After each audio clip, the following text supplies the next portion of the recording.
اللي يحدث في مصر الآن ثورة شعبية كبيرة مرشحة أنها تبقى أكبر ثورة في تاريخ مصر الحديث. تعادل في رأيي الآن ثورة 1919. تفوقت على ثورة 23 يوليو، لأن ثورة 23 يوليو كانت انقلاب عسكري أكثر منها ثورة لم يشارك الشعب فيها. تفوقت بجدارة على 17 و 18 يناير سنة 77. فهي لا تقارن الآن بأي أحداث في تاريخ مصر الحديث إلا بثورة 19، والفارق أن ثورة 19 كانت ضد مستعمر أجنبي. الثورة دلوقتي ضد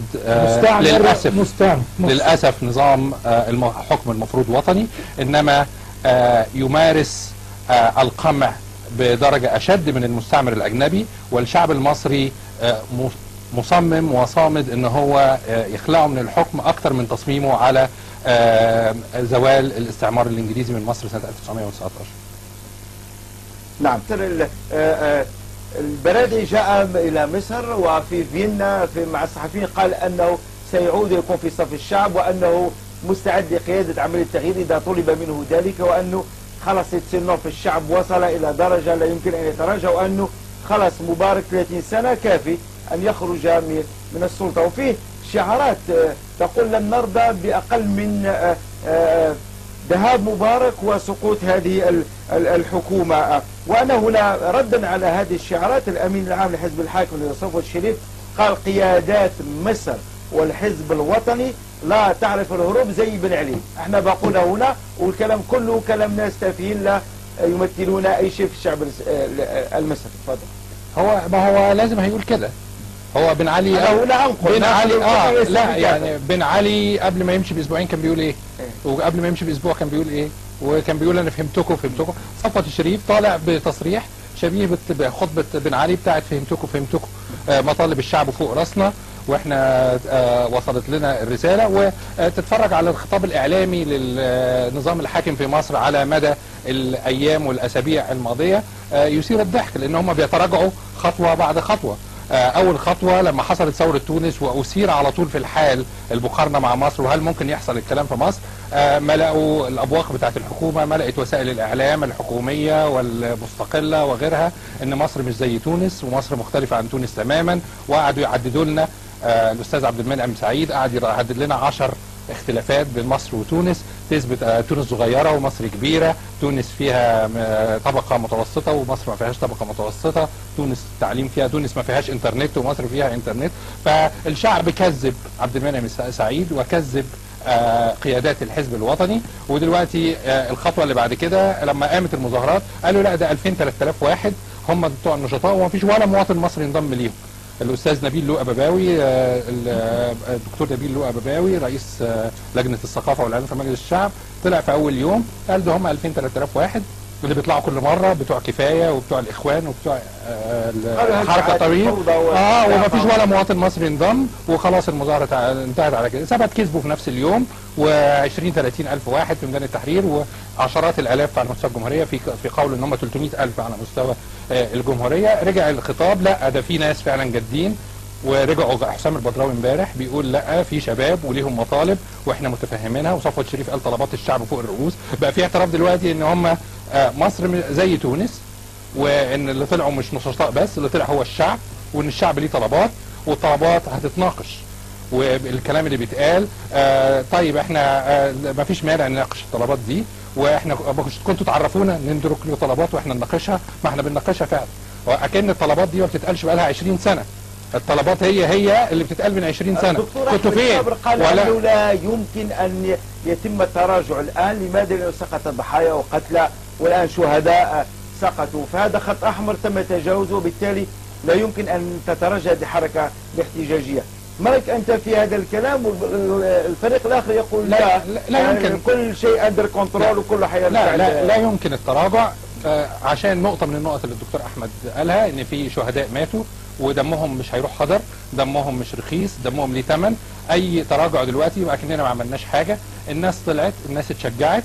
اللي هيطلعوا يوم الجمعه اكبر اعداد باضعاف من اللي طلعوا يوم الثلاث، اللي هم الامن المركزي ما قدرش يسيطر عليهم غير بقوه الدبابات والمدرعات. وشفنا الشاب المصري اللي بيتسلق المدرعه وبيقفلها على الضابط، على دماغ الضابط وهو اعزل.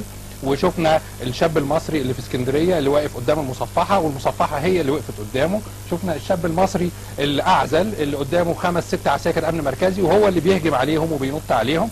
شفنا في الفيديو بتاعكم في اول الفيديو عساكر الامن المركزي وهم بيهربوا من 5 6 متظاهرين.